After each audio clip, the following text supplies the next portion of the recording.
I know that normally when we discuss competitive challenges, we see it as issues affecting the bottom line in business, energy costs, wages costs, etc. But even now, employer organisations are saying that housing is dominating their competitive challenge with workers' inability to find homes.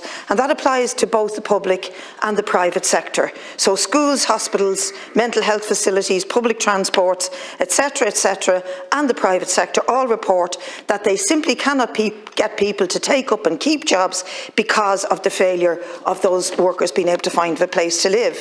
So for all that eulogising of Ireland's leprechaun's economy, of the foreign direct investment, the amazing exports, the cuckoo funds that are here, etc., the basic fundamentals of providing homes for workers remained beyond our capability.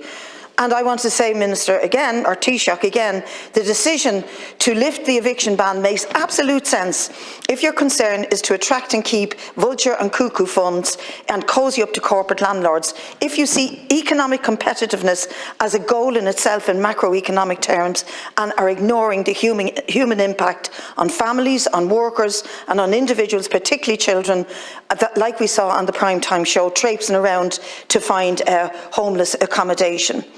And would you be for once what you always claim to be, and that is non-ideological, and do the decent thing and tell families who are facing this terror that you will reverse that decision? And we don't mind if you justify it by saying it's in the interests of the competitiveness of the country. Fine, but it would be in the interests of the competitiveness of the country, and we will be standing in solidarity with any of those families who decide to overstay. As deputies will know, I meet people who are investors or business people or employers all the time. Of course, housing, infrastructure are issues that they raise. They also say to me that these are the same problems they often experience where they're headquartered, whether it's in London or San Francisco or New York or Lisbon or other parts of the world where they're also experiencing a housing shortage. Housing can be a constraint on economic growth, and certainly the housing situation is making it harder to recruit and retain staff, but we should put that into a factual context. There are now 2.57 million people at work in Ireland, more than ever before. Unemployment is about 4%, it's close to an all-time low. Youth unemployment is at an all-time low. Last year was a record year for investment and for FDI jobs announcements in Ireland. Tens of thousands of people come to Ireland every year in order to take up employment, many more than leave. So certainly from an employment and economic growth point of view, I think we're doing pretty well. And notwithstanding the housing crisis, which is perhaps holding us back from doing even better. In response to Deputy Crow's question, I do know that some employers are providing accommodation for their staff. That isn't something new. It's been very common in the hospitality sector and the agri-food sector for a long time. I don't think it's the solution to the housing crisis, but if they're doing so and willing to do so, that's certainly not unwelcome. I was asked about the recommendations of the report and how we're going to implement them.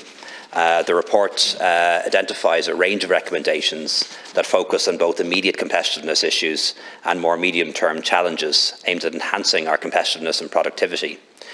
There are 20 tangible, actionable policy recommendations under 5 main headings.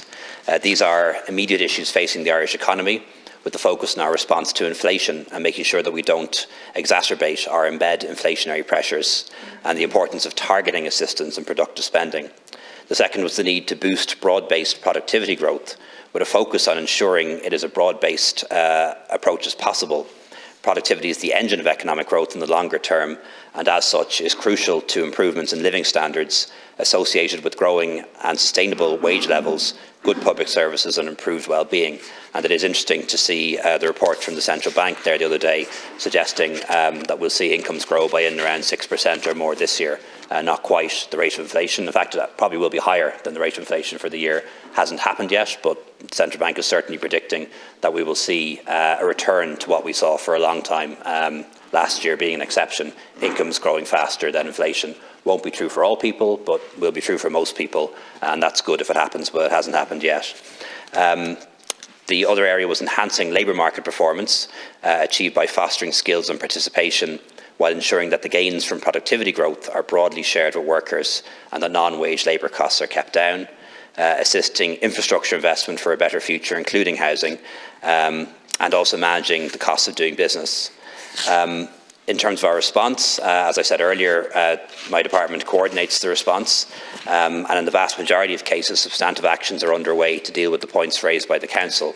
The work is being undertaken by individual departments as part of their ongoing work. Deputy Durkin was asking specifically about how we're boosting productivity in line with the recommendations.